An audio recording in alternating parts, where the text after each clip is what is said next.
Good morning, everyone. Let us all welcome our facilitator for today, Mr. Nani De La Fuente.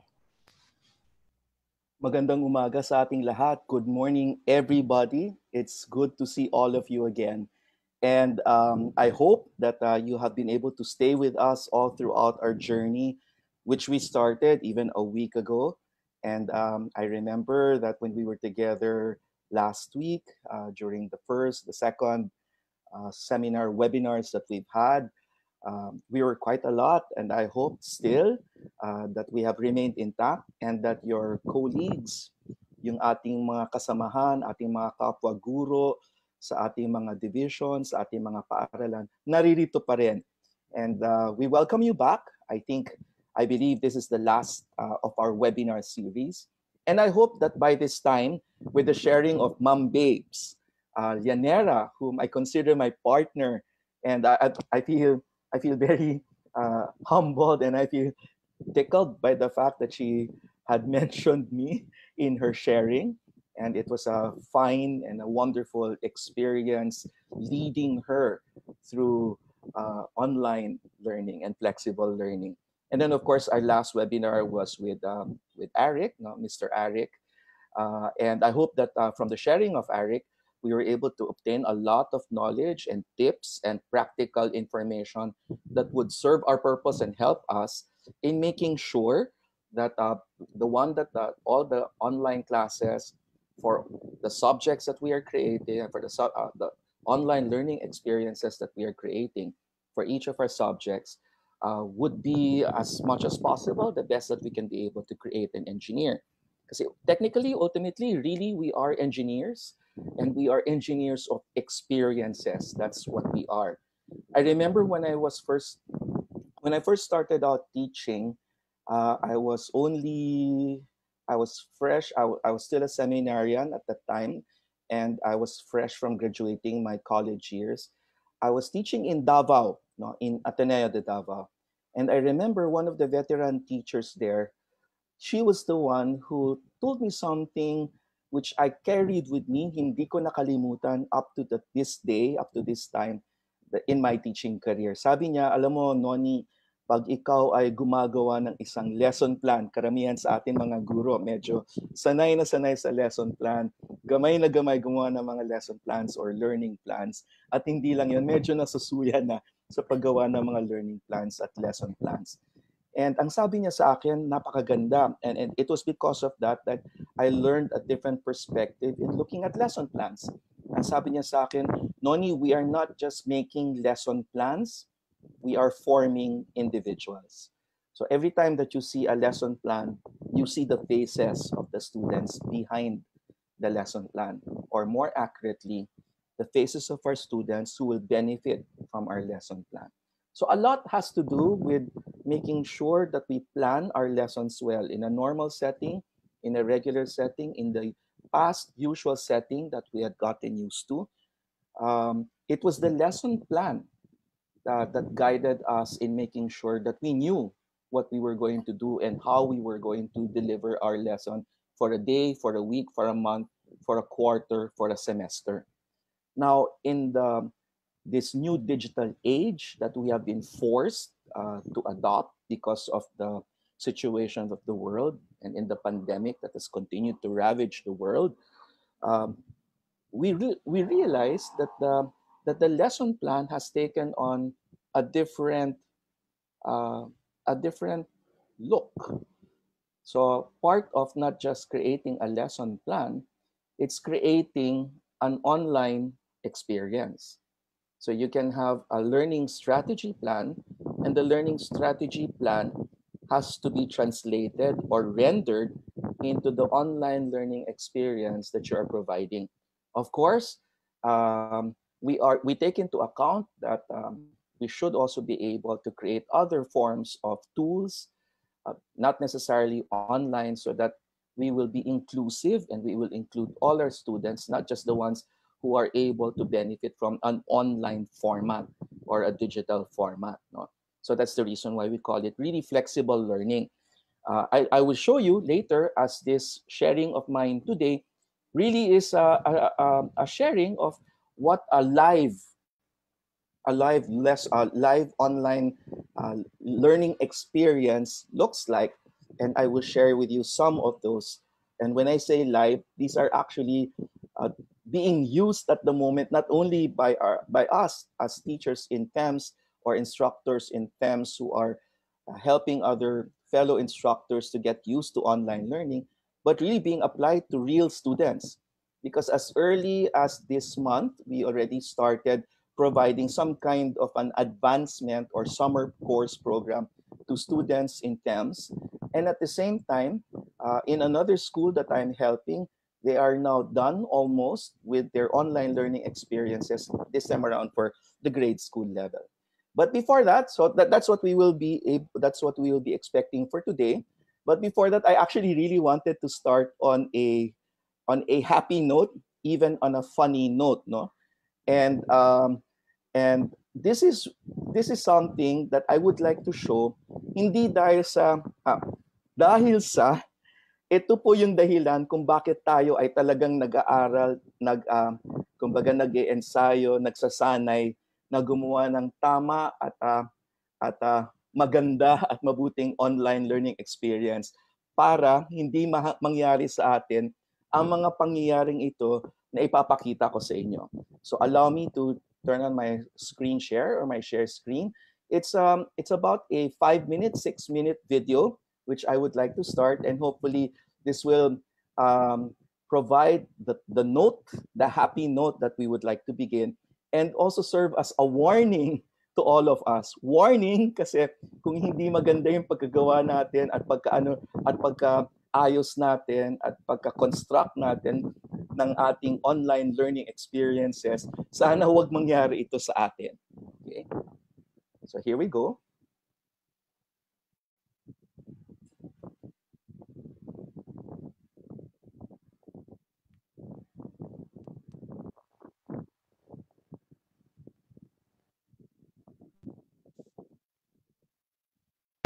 Go on, sir.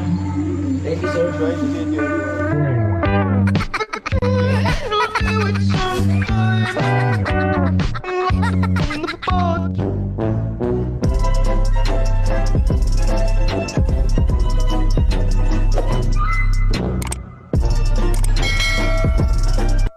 Hello, good morning, everyone. Good morning, class. How are you today? Well, it's nice to hear that you are all good and fine. Okay, so there are those students who haven't logged in yet. Okay, where is Jack Rocacorba? Okay, good. Okay, he has already logged in. Mary G. Amas, okay, he's in. Okay, Crispin, where is Crispin? Okay, everyone is already around, so we will now start our class. Okay, so class.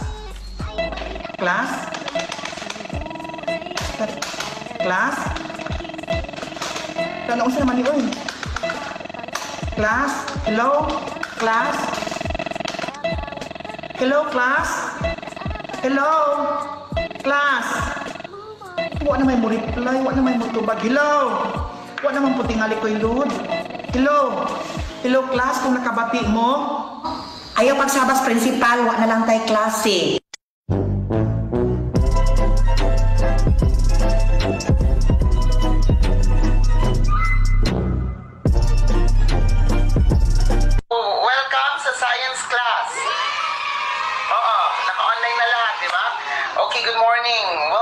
Science class. So our topic for today is all about volcano.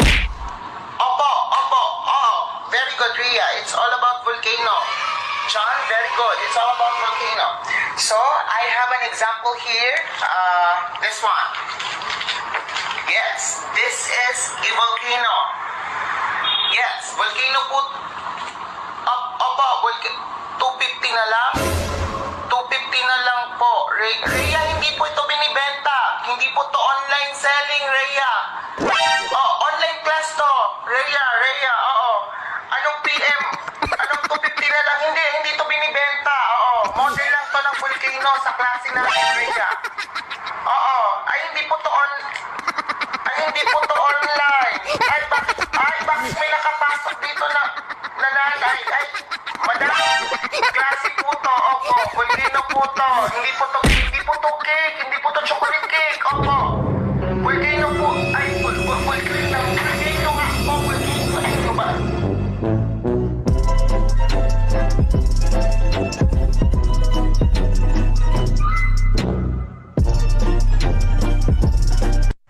We start this problem by isolating the radical on the left side of the equation. So subtracting 6 from both sides, we have the square root of x equals x minus 6. Next, to get rid of the radical, we square both sides of the equation.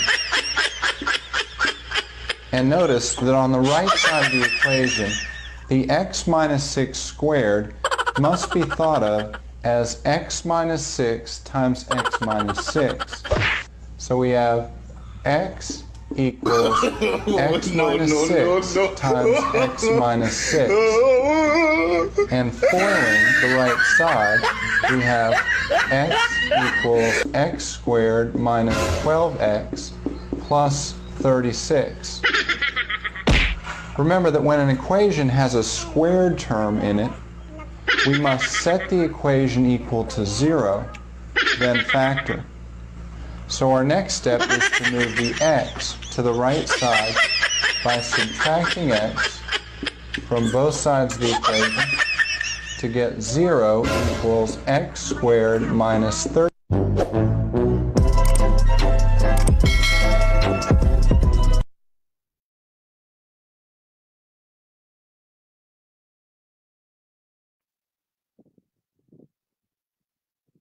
Ayun po. I hope you enjoyed it, gave you a good laugh. I was reading the the chat window while the video was playing at nakikita ko po yung maraming nagsasabi na nakakatuwa, nakakatawa, pero totoo pong pwede pong mangyari 'yon. Totoo po 'yon. At sa amin, sa karanasan namin sa 2 taon namin na naunahan kumbaga yung pagsubok ng online learning sa paaralan namin, may mga karanasan na ganyan, hindi man masyadong eksaherado, medyo syempre yung last video, medyo eksaherado ng konti.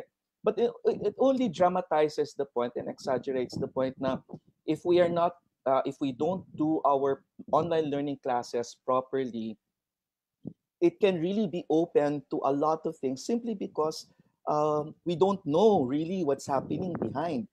But if, for instance, that our online learning experiences are done so well and so engaging and so meaningful that our students cannot help but follow and do what we ask them to do if it's something that they find meaningful. Now, I'd like to be able to give a little comment. No, thank you for sharing. I have seen a lot, no, in Facebook. Medyo nasilip ko halos napakarami. Yung iba nakapag-comment ako, pero nung sinimulan ko na mag-comment at na-realize ko, ang dami palang nag-share ng kanilang mga nagawa na mga samples ng kanilang mga Google classes. Yung iba ang gaganda, yung iba talagang parang napaka-professional ng dating. I think yung iba are a little bit more advanced in their ability to create their visuals, yung kanilang mga graphics, and all of that. Nakakatuwa, no? And nakaka-inspire kasi sa loob ng dalawang linggo nakita namin yung energy na with which we are really trying to imbibe the paradigm, no? The way of thinking. Because as Joel, no, Sir Joel, our president in Thames, would always remind us, it's not the age that matters. It's not even the amount of knowledge that you have regarding the use of technology and the use of 21st century tools, but it's really the mindset. Because if you have the proper mindset, then you can learn anything. And there is a lot that we can learn, a lot that we can use, simply for the sake of making sure that the learning of our students does not stop. Yun lang po yun. That is pretty much what powers us and compels us to find any and all means that we can reach out to them. And for a lot of you that have been sharing your online lessons to us in EduRescue, we thank you for what you are sharing. We thank you for your kind words. We are only too happy to be a part of your journey. We're only too happy to share with you the experiences and the gains that we have managed to put together and consolidate, so that as much as possible, you will not make the same mistakes that we made at the start when we started. Sana meron kaming ganito na dalawa tatlong linggo. What we had was Singapore, no? What we had was Singapore. And I'll share you a little experience that I had when we were going through our training with Singapore and the Singaporean teachers. And ang gaganda, no? Ang gaganda ng kanilang mga binabahagi sa amin, ang gaganda ng pagkagawa nila ng mga module, ang aayos.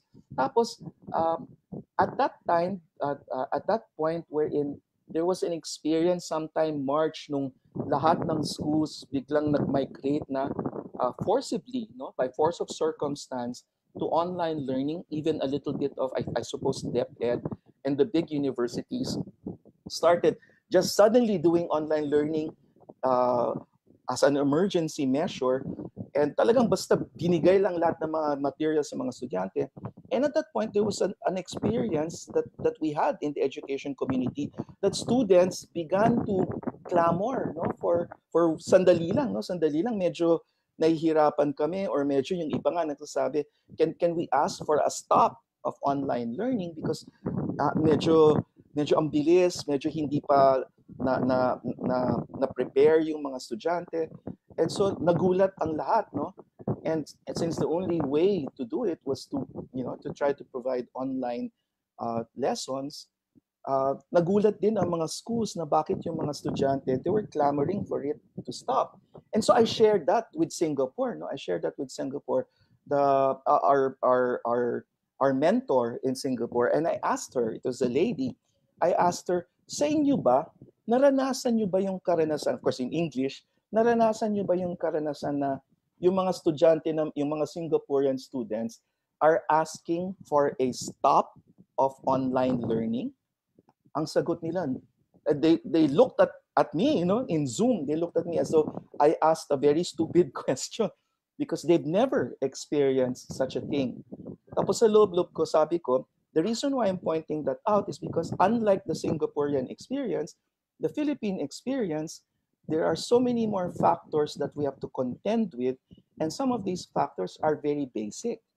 And so that's the reason why we have to contextualize what it is that we are doing in our online classes, because what might work in other countries might not necessarily work for our country. And that it is up to us, no, having learned from our counterparts abroad the skills that are available in the world, and that we should also be able to learn and use and be exercised with, so that our kind of ability and our kind of skills in creating online learning is world class, no? It's world class, so that we know what is available out there anywhere in the world, and yet we use what we can and bring it home to our country, to what our students can use and learn. Okay?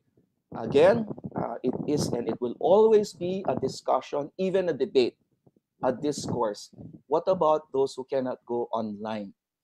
Yes, that is true, and that is the reason why we have to have other flexible forms of delivering learning, like the modular, like the distance, even to the extent of using pay TV and radio, so that we can reach out to our students, if that is what it will take. But on a more practical and experiential level, ako natatanong ko talaga sa sarili ko, kasi when I go online and I interact with a lot of students from the public schools, because as I shared with you already, that I would give trainings and seminars, and I would also give mga days of reflection, no, for edukasyon sa pagpapakatao. Nagbibigay ako ng ng one day na isang karanasan na kasama ko yung mga bata, and I would listen to them, and very common yung experience ng Facebook. And I think you can validate this and you can verify this with your own interactions with your own pupils, no, with your own students, na parang in general, whether the student, it's not even the question of whether or not the student has his own cell phone or his own laptop or his own desktop.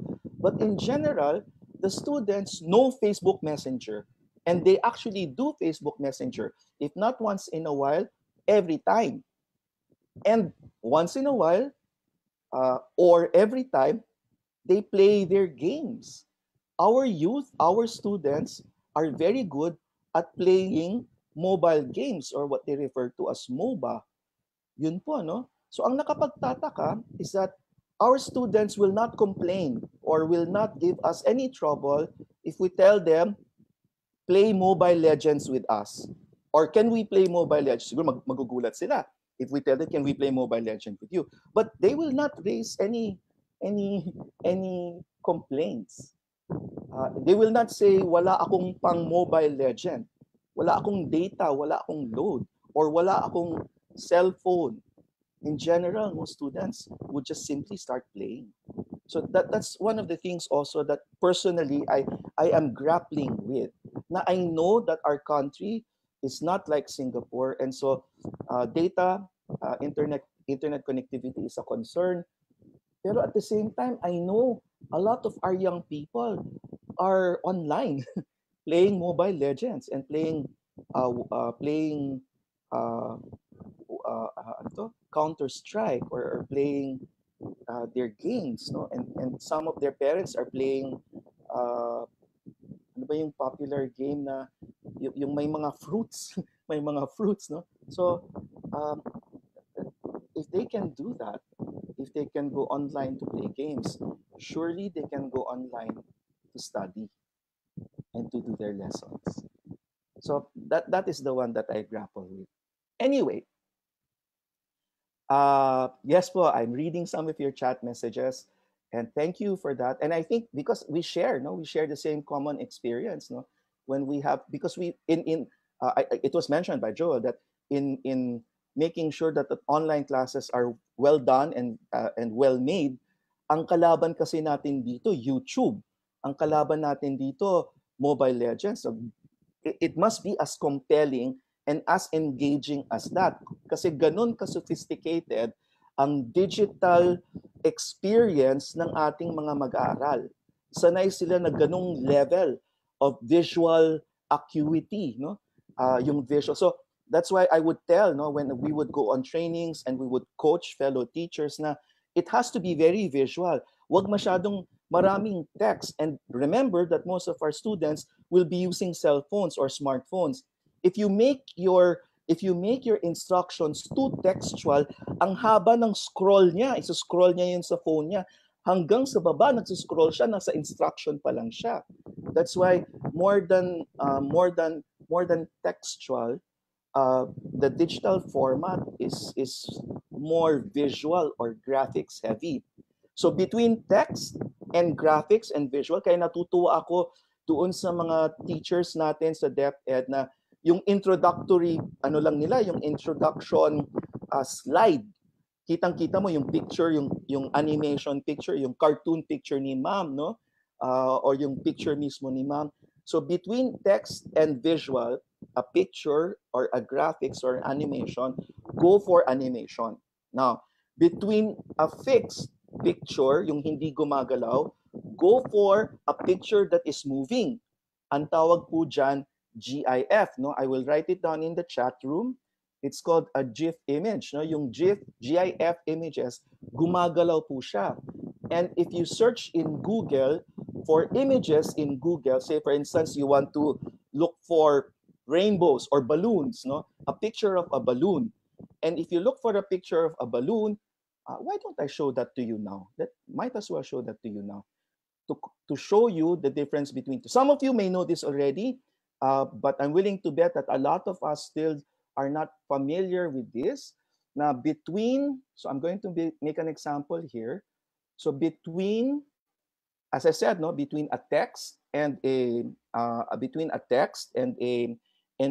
picture, go for a picture. Now, between a picture that is fixed and a picture that is moving, go for a picture that is moving. Anong ibig sabihin ng picture that is moving? So if you go to Google and you type in balloons, you'll see this. Okay, and then you see that underneath the search frame you have the words all images, etc., etc. Of course, you want images, and then under images, go for the ones that are you add in the word GIF. Yun.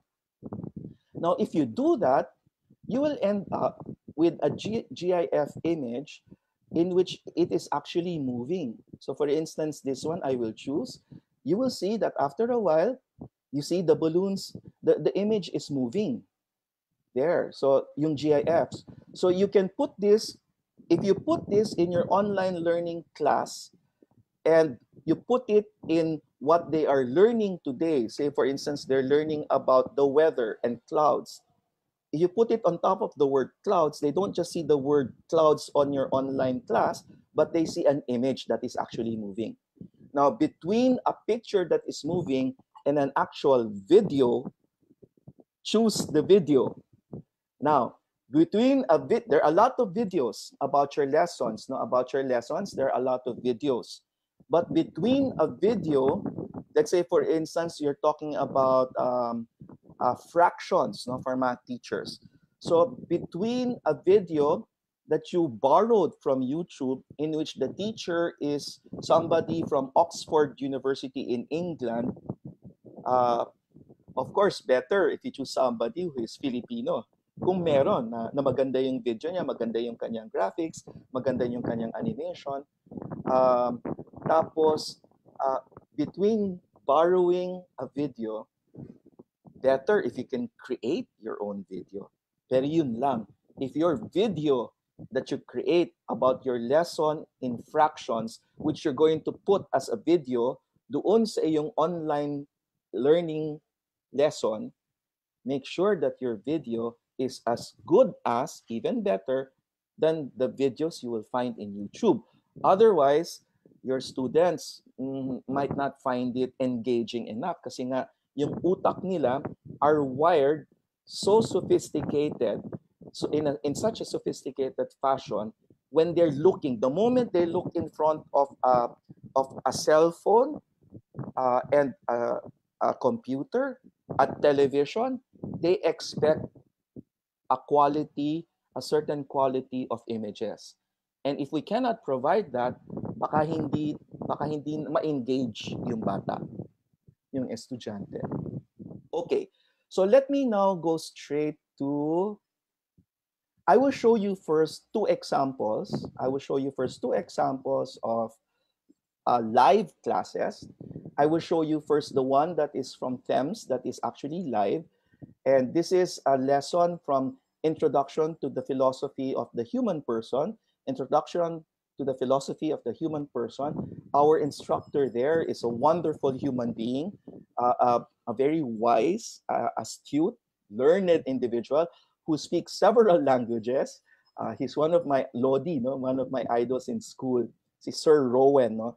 And I'm sure, I hope that Sir Rowan will not mind if I use his class an example. So ito po yung itsura ng klase niya. No? So if you take a look, this is already the class works. No? So all of us by now, thanks to Sir Jed Santos of EduRescue, who helped us be familiar with Google Classroom. I hope by now, marunong na gamay nyo na yung Google Classroom. At yung Google, at yung ano yung pwede ninyong gawin sa Google Classroom. Okay. It looks like this. Here, wait. So I will show you what the Google Classroom looks like. Same as with you, so that we can, this is a common, kumbaga, we'll start on a common ground. No? We'll start on a common ground. So this by now should begin to be familiar with everybody, with all of us, because of what we have been doing. So the different subjects that you are teaching, it can be for yourself if you're using Google Classroom as a private and for your own self, or institutional education, Google Suites for education. Then all the classes in one grade level, or all the classes in all the grade level can be found here. And the one that I'm referring to is over here. This is the introduction to the philosophy of the human person.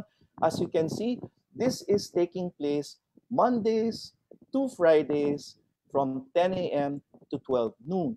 Now, again, this is part of our advancement or summer program that we are offering free to students who just want something to do this summer. So they have been doing this with us since the start of June, and they are on their third week of classes already. And if you take a look at the class of Sir Rowan for his philosophy class, ito po ang matatagpuan natin. So as you can see, we started, on the start of July rather, I stand corrected, we started on July.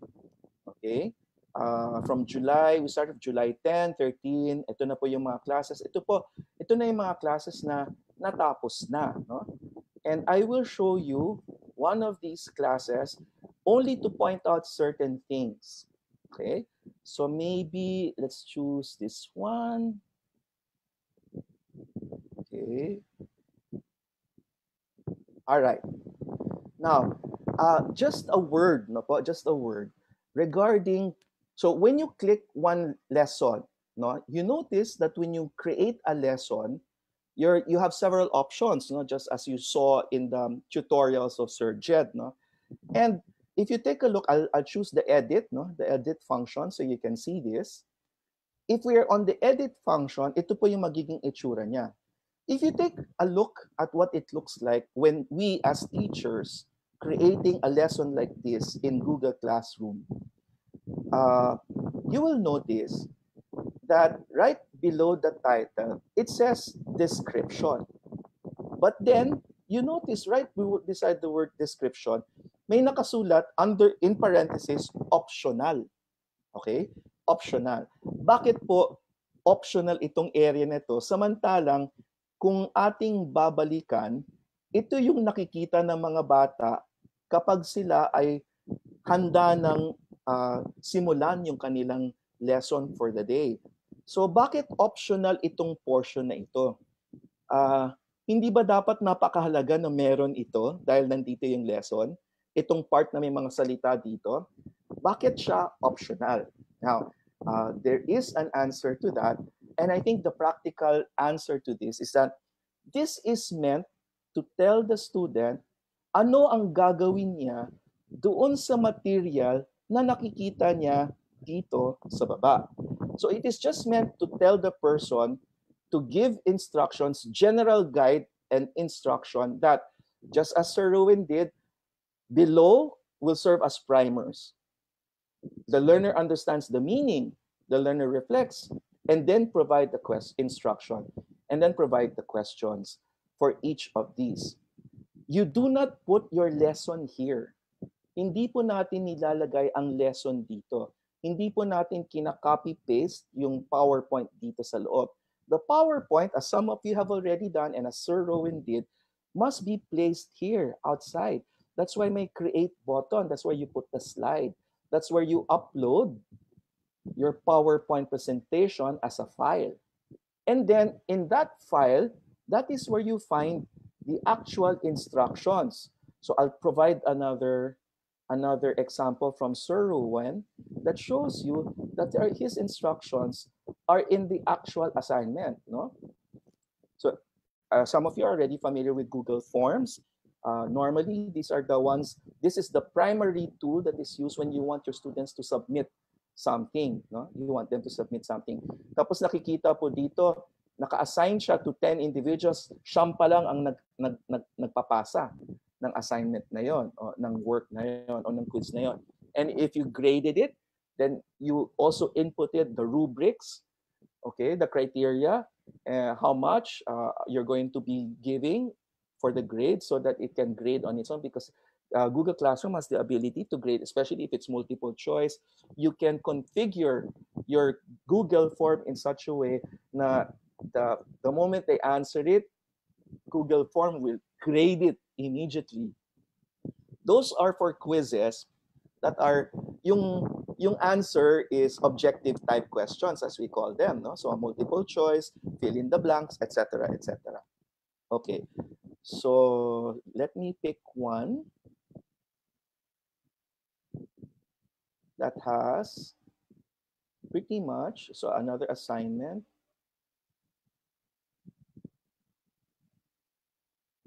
See, you can see that you notice it's very short.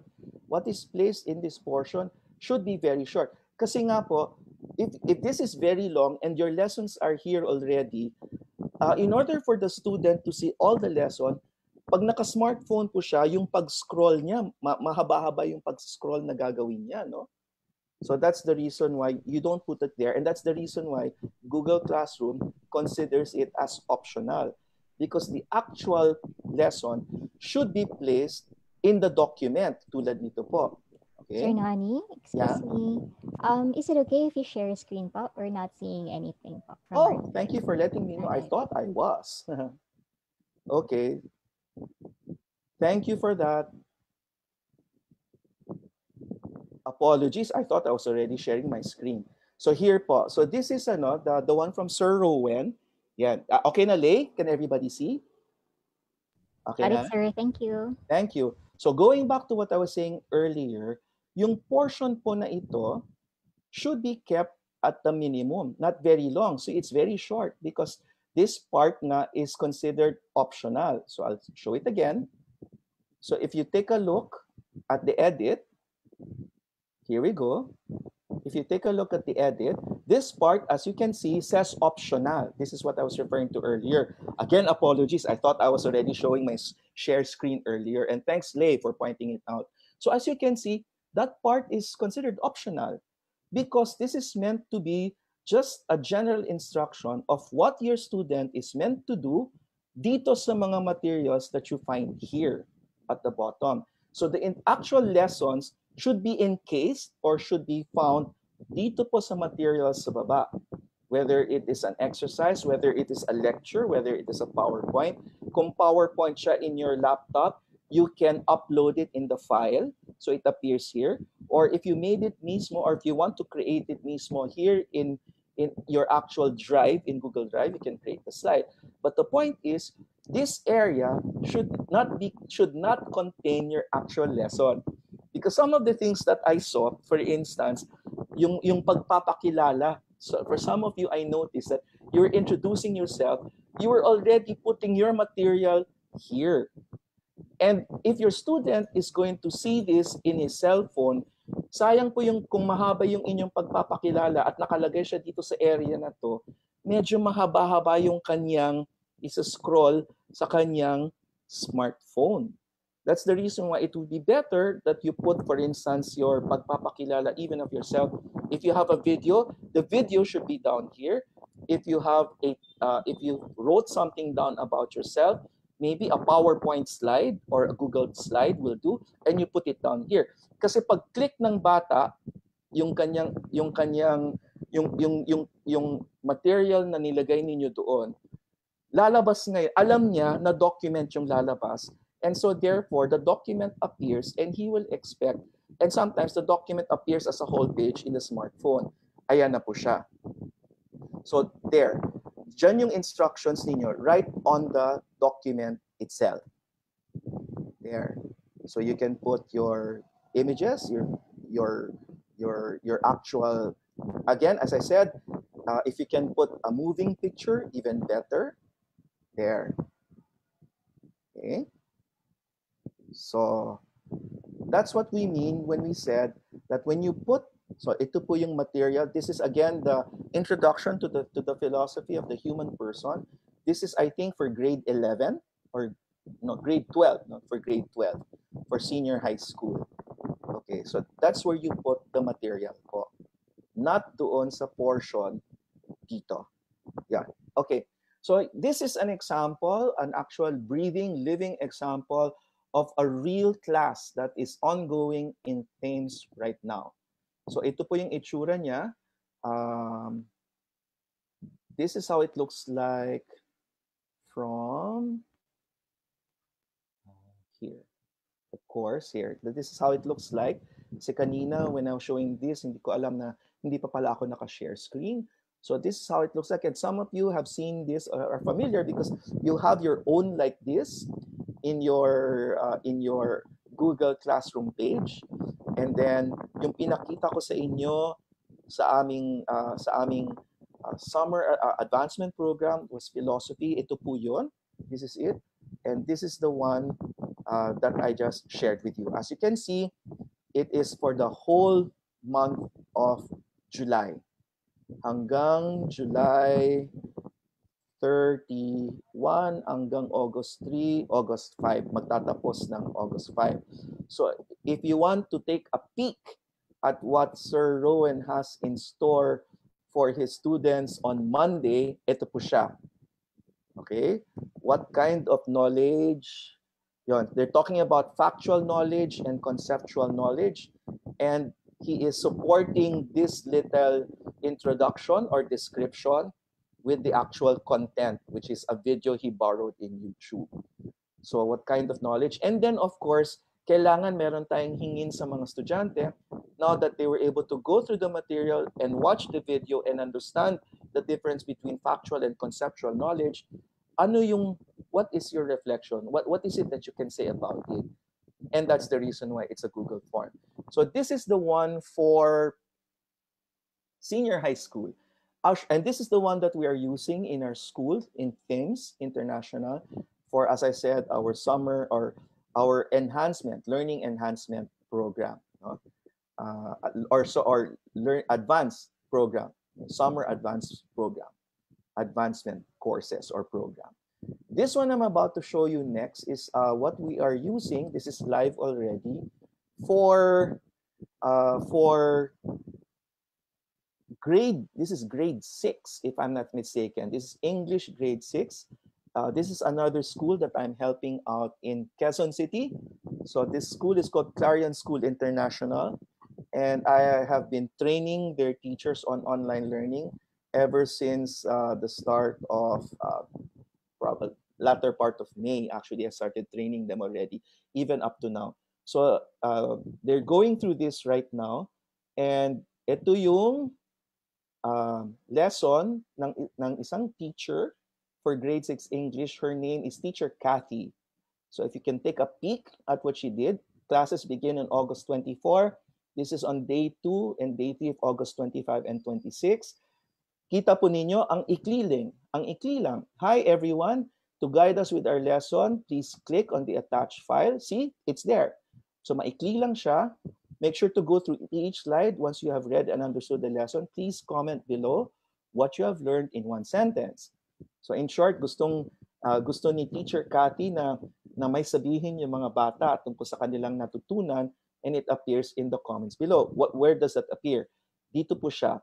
If you see view material, ito po yung makikita ng estudyante. So the comments will be written down here by the student. And if the student clicks the material,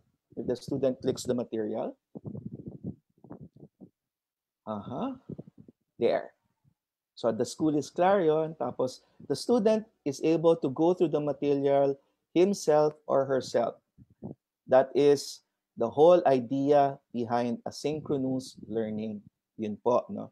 So pwede niyang balik-balikan and at her own pace, at his own pace, and learn this. Grade 6, they're studying impromptu speech. No? What is extemporaneous speech? Okay. There, impromptu and extemporaneous. So you see the visuals. So kita po ninyo, Teacher Cathy could have just put and left out just the text, no, the words. Pero look, the moment that you put in a picture, any picture, the lesson comes alive. Okay, lesson. So in fact, the younger your students are, the more visuals you're going to need if you're going to create your own visuals. No?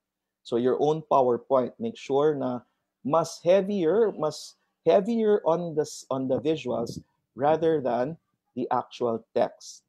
Yun. Kahit nga po yung ganito, mabigat na, I would say even na medyo mabigat na to sa mata ng isang bata. Okay? So there you go. So these are the actual living, breathing examples of others. Tapos, yung kanyang, I'll show you how she is going to assess this.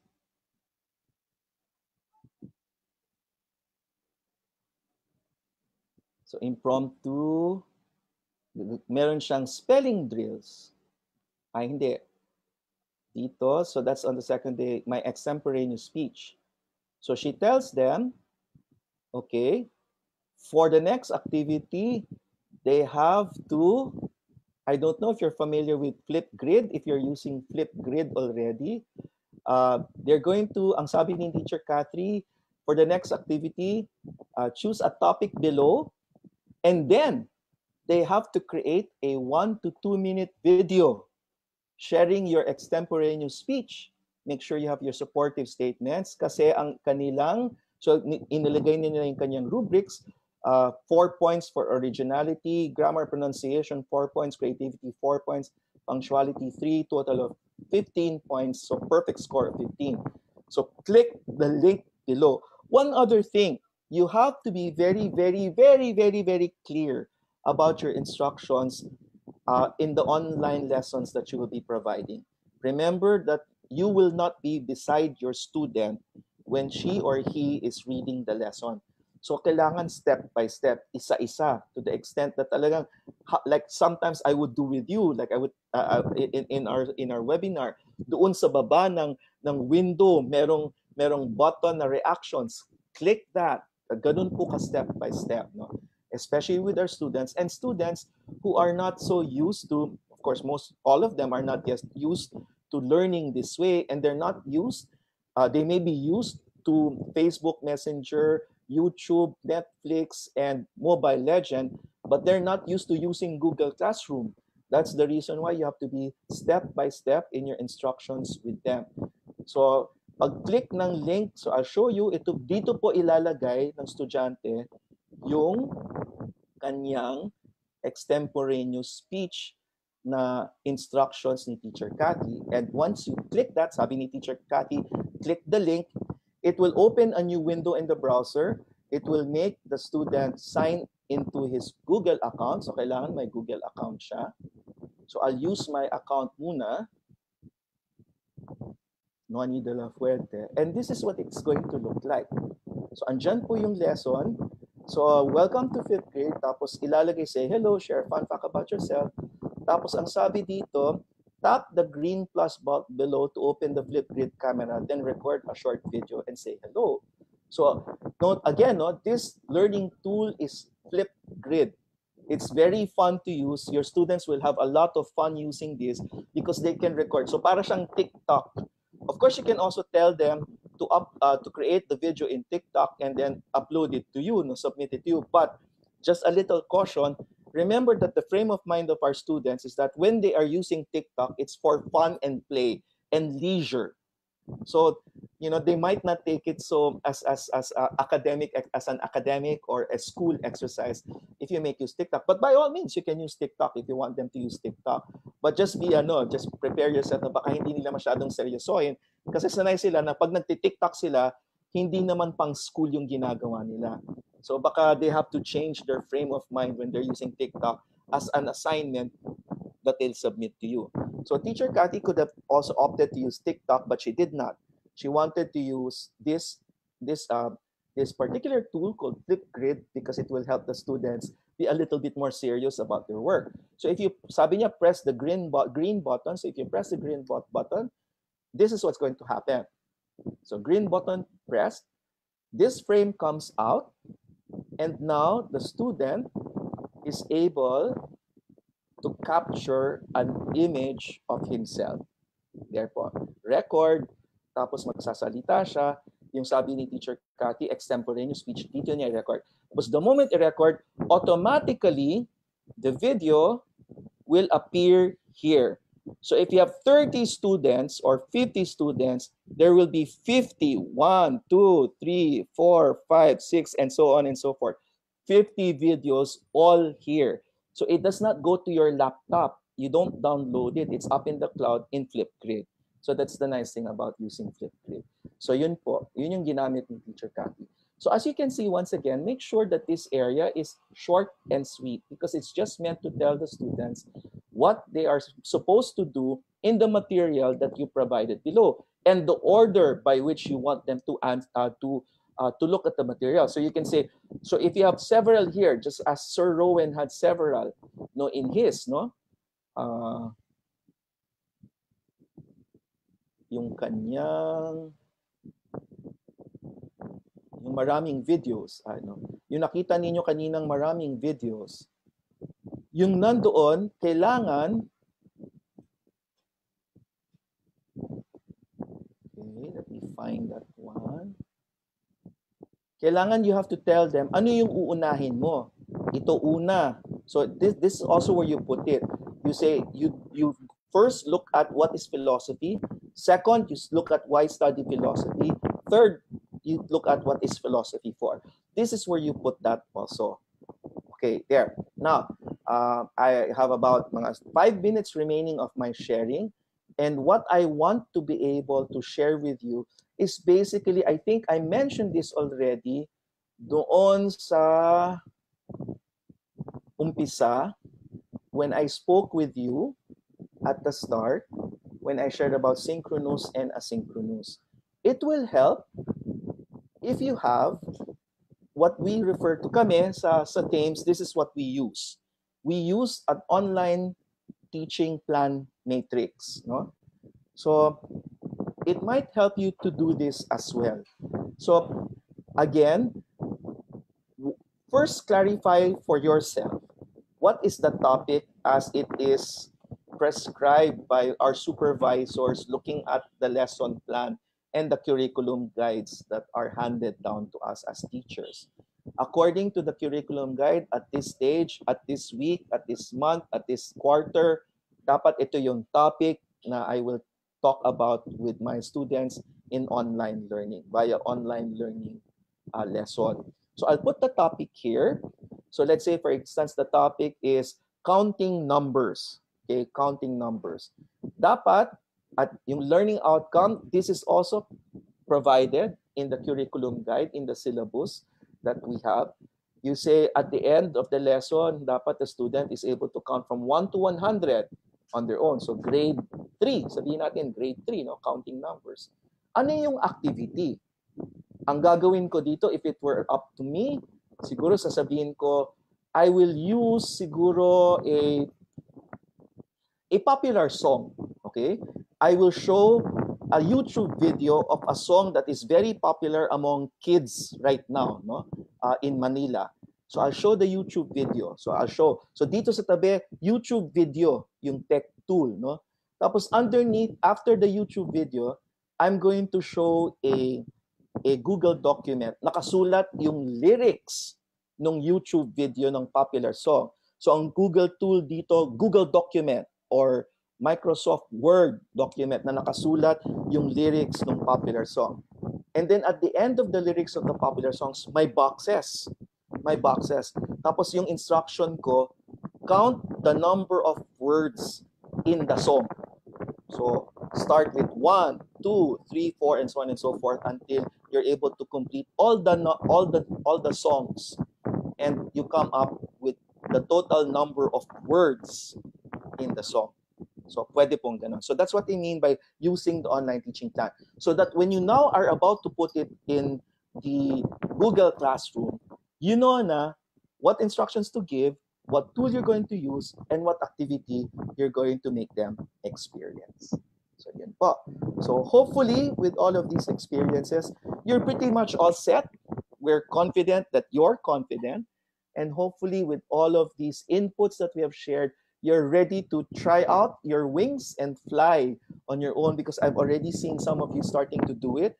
And in fact, some of you are already pretty good at it. And so all these things that we have sharing with you serves as validation of what you already know, and to sort of tap you on the back and tell you, you're doing right, you have been doing right, keep doing what you're doing, you're okay, okay?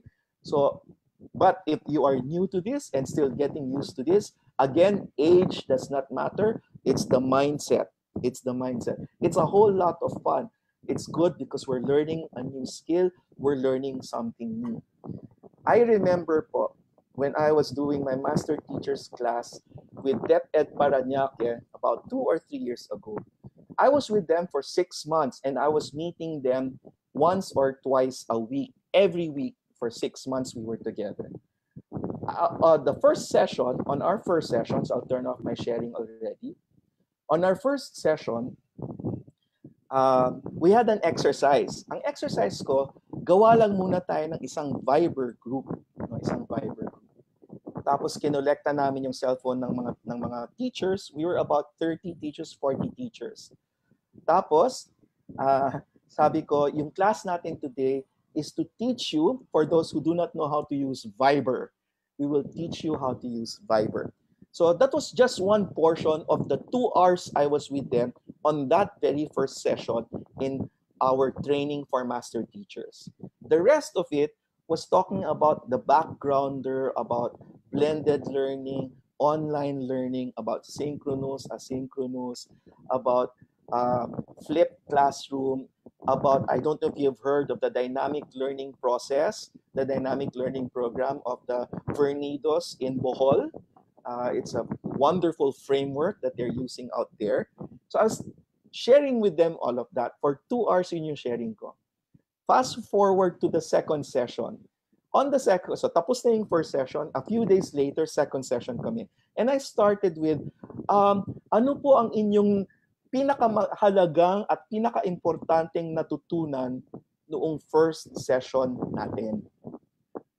Halos lahat nagtaas ng kamay. Sir, marunong na ako mag-Viber. Maraming salamat. Sabi ko, oh my goodness, you're welcome. Welcome to the 21st century. Welcome, marunong na kayo mag-Viber. So kumbaga, yung actual skill of using the smartphone was the one na tumatak sa kanila rather than the background, the theory about flipped classroom, about online learning, about blended learning. Yung mas mahalaga, marunong na ako mag-Viber, Sir Noni. Maraming salamat. So there we go. There we have it. Mga kapatid sa pagtuturo, mga kabaro sa pagiging isang guro. Yan po, no? And we hope that all this time in our journey, we have added not only to your knowledge, we have added not only to your personhood, no? But we have added meaning into your life simply because you have expanded your horizon and you are a much better teacher now than you were a few weeks back, because now you are a lot readier, you are more ready to face the online learning environment, which at this day and age, at this point in time, seems to be not just an option, but it seems to be the best option that we can make ourselves as teachers present to our students, kahit virtual.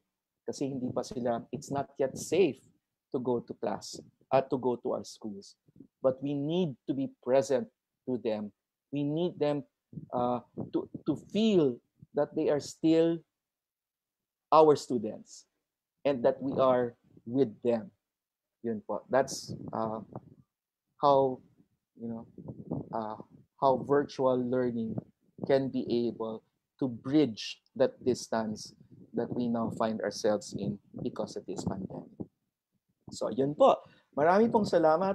I enjoy talking and I enjoy sharing. I hope you like the video of YouTube that I showed with you earlier. Dahil sa, yun nga, let us avoid, no? Because we don't know what's happening. But if we do our lessons very well in Google Classroom, wala silang panahon na gumawa ng kung ano-ano pa, because they're just enjoying the learning that they're getting from you, no? that you are providing for them. Kasi nga, they are digital natives. This is like putting them, they are fish and we are putting them in the water. This is how natural it is for them by using this mode. Of course, as we know, there are other flexible ways of delivering lessons that we are preparing. The modules, we will continue to prepare them. By the way, the one that I showed you, yung sa grade 6, yung grade 6 example ko kanina, kasi that class, that school, Clarion School International, they also provide modules and learning kits, no? Study kits. So yung pinakita ko sa inyo na ginawa ni Teacher Cathy, yun yung online version ng kanyang class ng speech. Meron siyang version nun teaching the same content, printed naman material that parents are going to be receiving regularly on a particular day.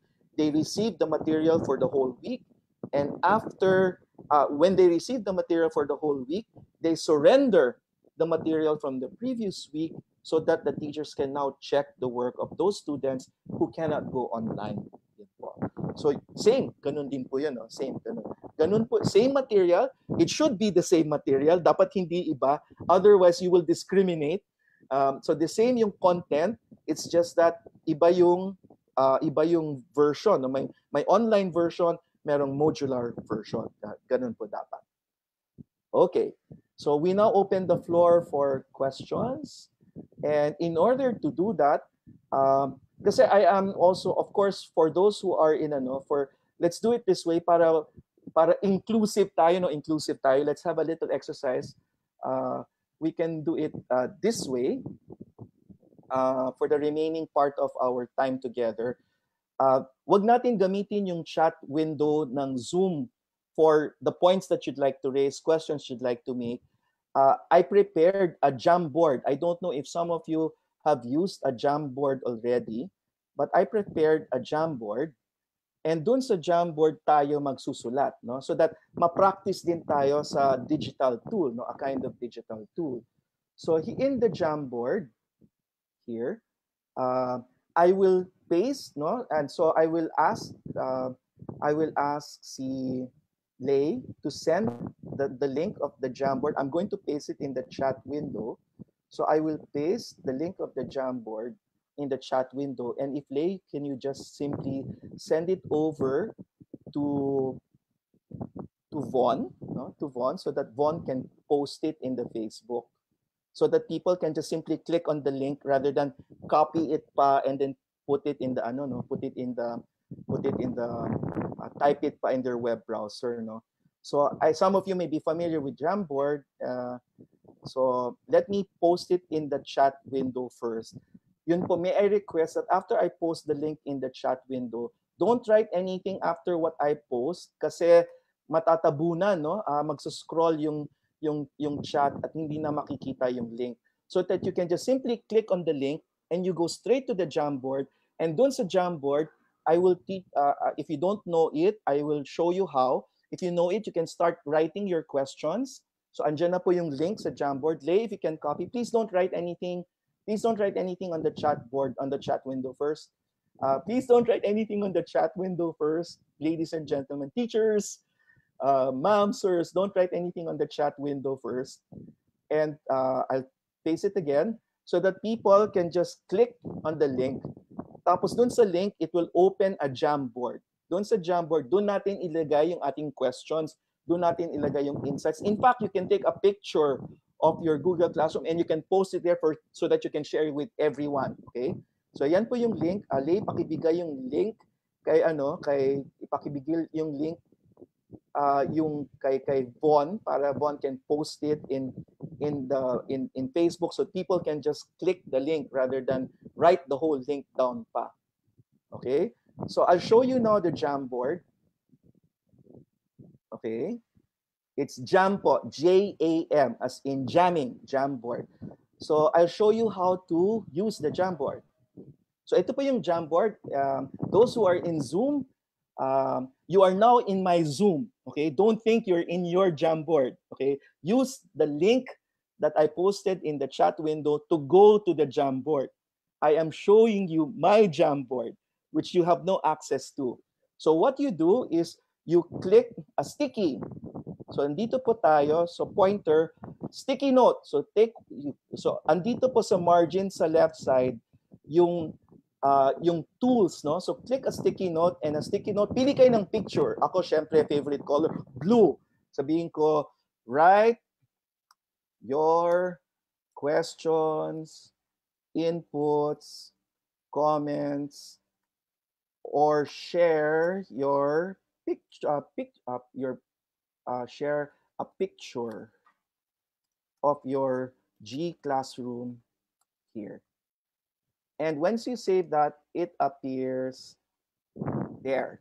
It will appear there already. Naku po, wag po kayo magsulat. Wag po kayo. Naku, sinulatan na ni Ma'am Joyce.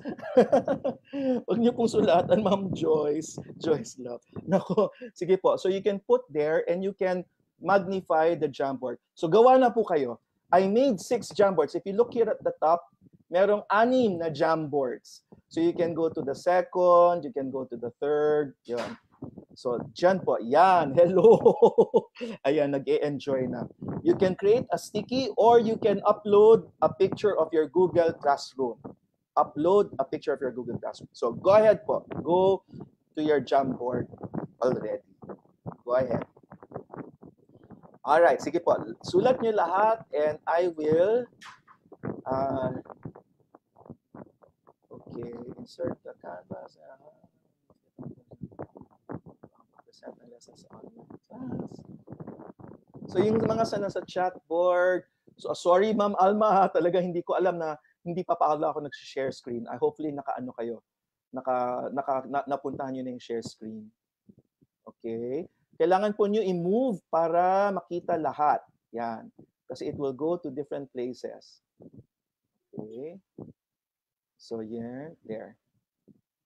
Okay. All right. Keep going, keep going. I'll check out the others. Ayan, so 3, so 4.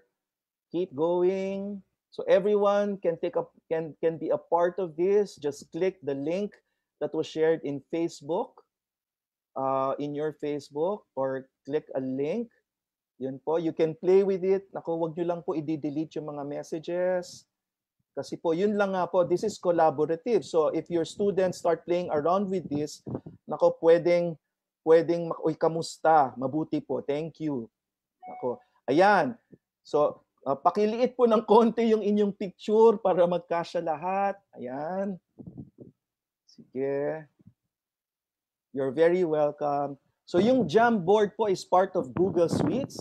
So if you look at your Google, if you look at your Drive, kung pupunta kayo sa Drive ninyo, and you click My Drive. So you're in your Drive in Google Suites, no? Click My Drive and you click More and you will see Jamboard, Google Jamboard. Ito po, Google Jamboard.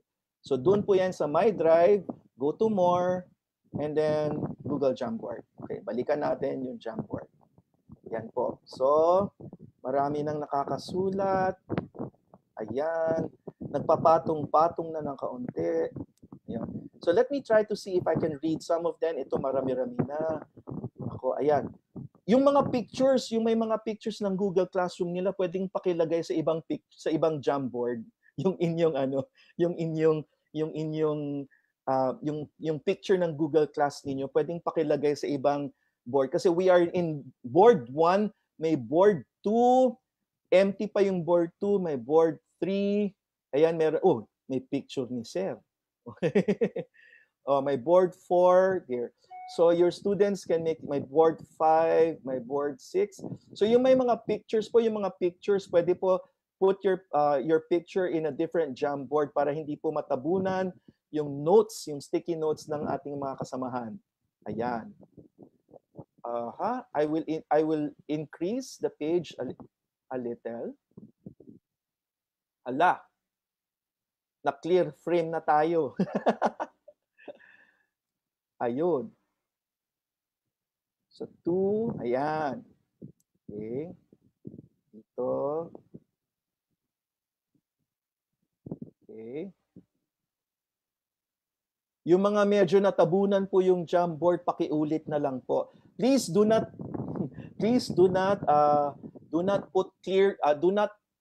click clear frame because it will erase the frame.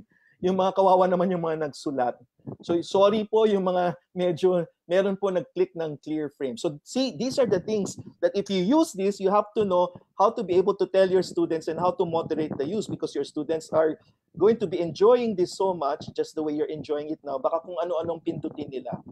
So yun po. So tell your students the way I'm telling you now, na don't do this, don't do that.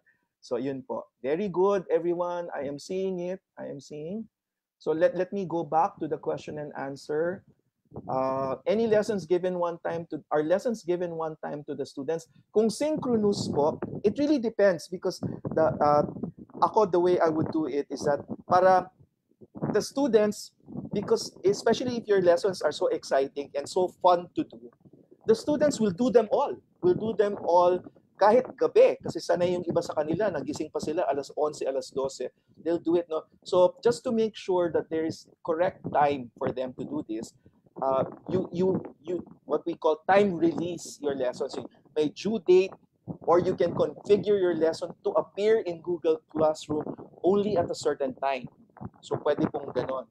Kasi if you make it available immediately to all of them anytime, any day, there's actually nothing wrong with that. It's just that you will not be able to monitor how much time they really spent on studying. Hindi natin alam. Whereas alam natin na kung aantabayanan nila yung next na lesson, parang regulated, somehow we have a little control over their time because they have to wait for the next lesson to be released by us. Because if you put it all available in one fell sweep, everything from the whole month is available, baka po ang gawin nila, isang upuan lang nila, tapos na yung lesson. And they did not put much quality into the lesson. No? Parang ganun. So, yun po. So, I hope that answers your question, Ma'am Fe. Ma'am Alma, how can I insert the Canvas into Google Canvas? Canva po ba is Canvas? Canvas po, if you're referring to Canvas, that is a learning management system. I don't think you can put Canvas into Google Classroom because Google Classroom is a learning management system and Canvas is another learning management system. Not unless Canva is another tool. Okay po? And I'm not very familiar with that tool yet. And I think you've given me something to learn and study. Hanapin ko yung Canva niyan. Sir John Espejo, ang Google Classroom, pwede po ba gamitin ito sa pag-present ng lessons sa online class? Meet link. Pwede naman po, pero as we said nga po, no, limit the use of live online lectures. The reason why we cannot put too many live online lectures is because, so that means synchronous. Ang ibig sabihin po, like what we're doing now. Right now, all 500 of you are with me right now. This is synchronous. I am live.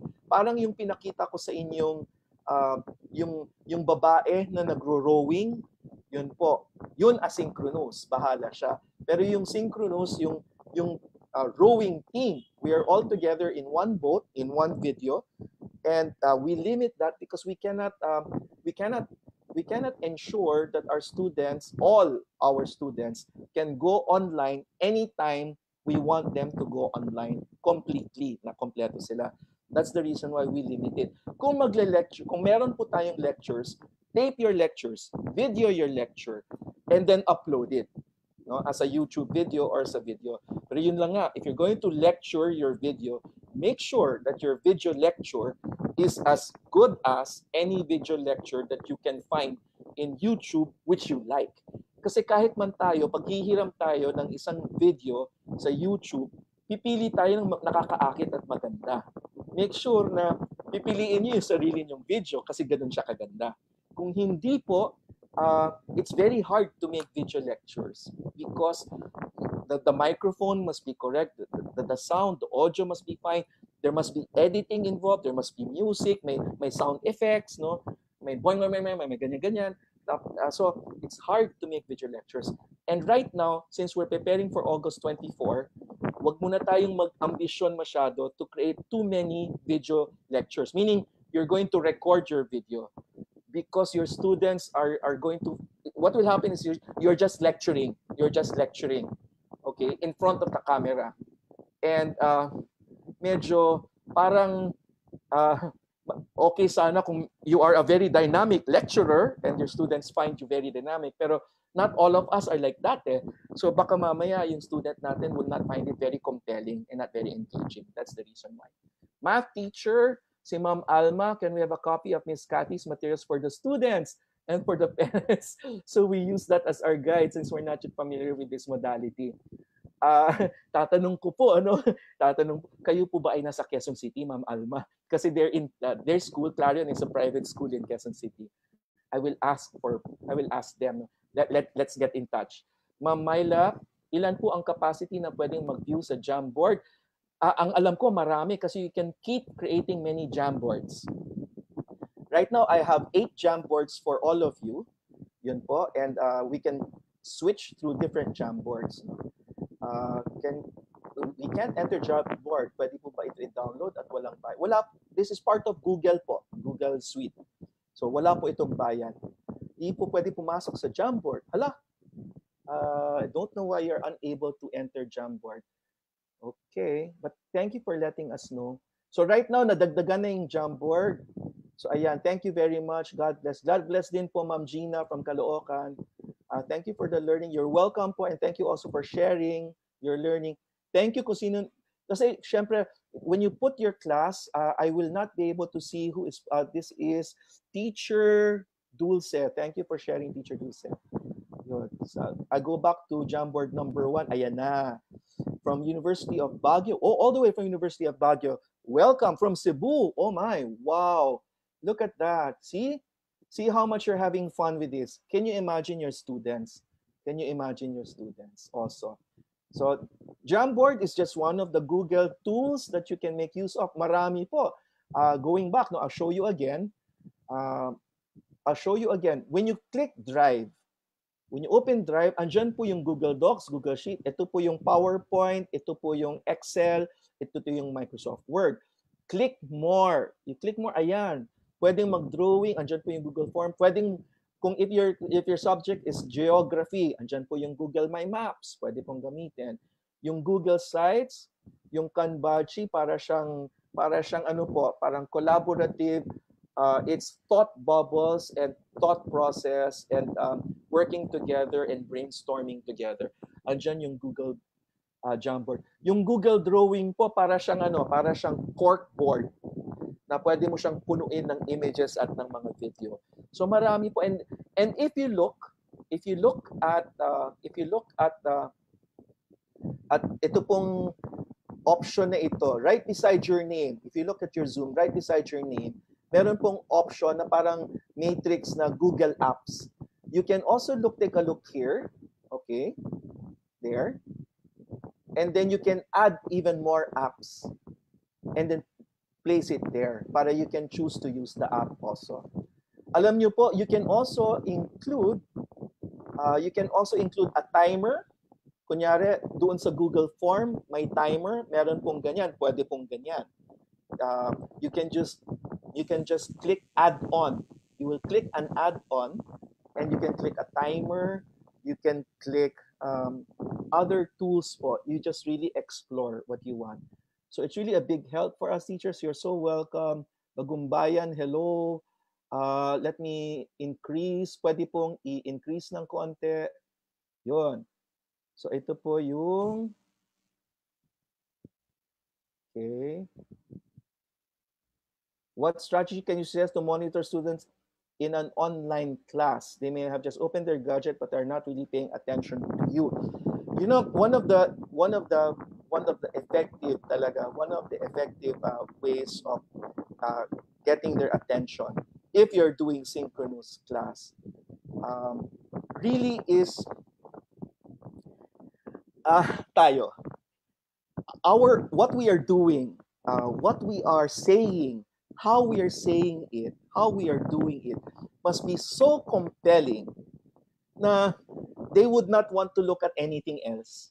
Yun po. It begins with that. I will answer siguro that question that way first and foremost. Na that's the reason why na yung lectures, no, lecturing in class. Kasi ganun din naman po inside the classroom, di po ba? We are lecturing inside the classroom kunwari, and our students, all 40, all 50 of them, are seated in front of us. They may be looking at you physically, but they're not there. Okay? They're not there. How do you ensure that your student will pay attention to what you're saying? You're saying something meaningful to them. So same thing din po sa online learning. They may be, you think they look like they're looking at you in the camera, But in the screen in front of them, like I'm in front of my laptop right now, I'm actually watching a Netflix video and you won't know it. No? But yun nga po, ganun din po sa online as a actual live classroom. How do you not know that in their heads they are daydreaming and they're not listening to you? So ganun din po. It's the same. It's the same dilemma and we fix it in the same way. So yun. Maraming salamat. Salamat. Naghahanap ako ng may mga tanong. Learned a lot. Thank you. Thank you for being so generous in your thank yous and your appreciation. We appreciate it also very much. Love it. Thank you. Thank you po. So I'll go to the second, the other pages. Yun, ito. Thank you. Ayan po. Thank you. Naghahanap po ako ng questions bago ako umalis. Okay. Thank you din po. Thank you. Thank you. Thank you, sir. So Jamboard number 5 is empty. Jamboard number 6. Thank you. Oh, from Cebu. Maayong udto sa inyo sa Cebu. Na diha sa Talisay. Kamusta na mo diha? Yan lang po kaya ng aking Bisaya. Thank you. And then, very nice. Filipino sa ika-4 na baitang. Maligayang pagbabalik. Beautiful. Talaga naman si Sir. O, ayan. Beautiful. Wonderful. Okay, thank you. Teacher Rica from Muñoz, Palma High School, Quezon City. You're so welcome po, Teacher Rica. Welcome aboard. Yes, also from Palma High School, Muñoz, Palma. Jamboard 10 is empty. Jamboard 11 is empty. Jamboard 12 is empty. Jamboard 13 is empty. Jamboard 14 is empty. I saw somebody raising his hand. Yes. You're so welcome po, Teacher Myra. That's very kind of you to say so. Teacher Myra Dico, very mahusay. Thank you. So how do you rate the situation of education in your country since pandemic is not going away yet? Since no vaccine, thanks. I think the way I rate it will be exactly the way we're all rating it. Mahirap. Napakahirap ng sitwasyon natin sa edukasyon. One, there are so many factors that are not in our control as teachers even. Pwede nating sabihin na tayo ang frontliners. But at the same time, in order to do something that will have an effect on the whole country, we will have to be more than just a teacher. We have to be the super teachers that hopefully we can, that there's somebody is as a super teacher that can create that kind of a change. No? So the situation in itself is really very challenging, very difficult. It's difficult enough as it is. Nadagdagan pa ng personal concerns natin, our own personal challenges, our job security, our life security. We're afraid to go out. Tapos, nadagdagan pa ng learning challenges because we have to learn all these new things. So, talagang napakahirap. That's the reason why I would always say, ladies and gentlemen, I would always say, yung situations na ganito, na medyo critical tayo, na medyo maraming bagay na hindi natin makontrol ang factors, always go for the path of least resistance. Meaning to say, kung ano yung madali at pwede namang gamitin, you don't have to invent the wheel all over again. For now, borrow, adapt, adopt, no? Because we need to provide something come August 24. Saka na tayo gumawa ng yung pangmalawakan at pangmatagalan.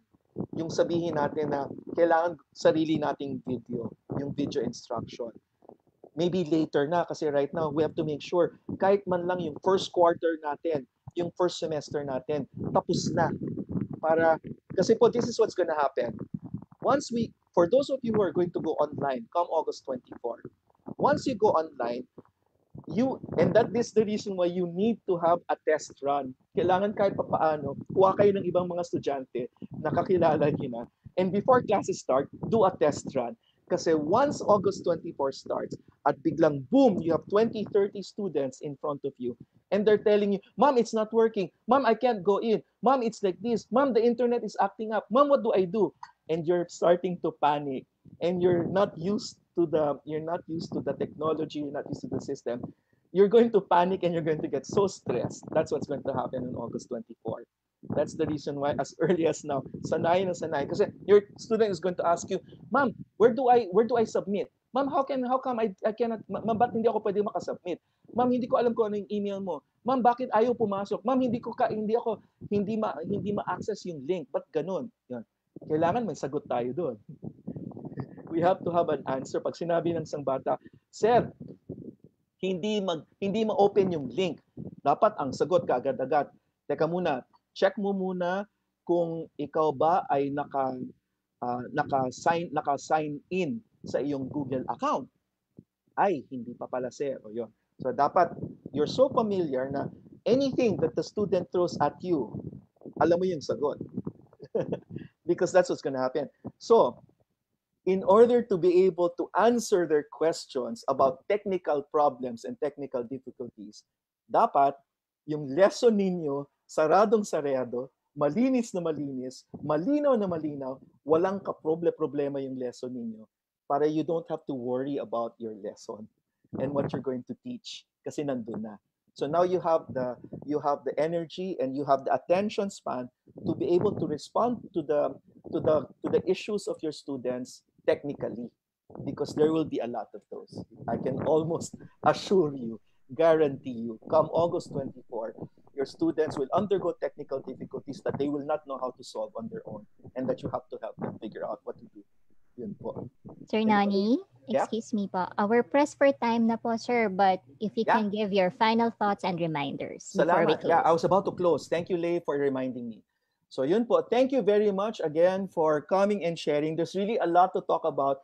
And talaga, sinasabi ko sa akin mga kasamahan dati sa mga master teachers, pag umpisahan po ninyo ako, I love to talk about education. I love doing education. And so, ang bilis ng oras when we're talking about this work. Thank you so much for spending your noon time with us, na kahit hindi pa tayo nakakapag-lunch, nandito kayo kasama namin.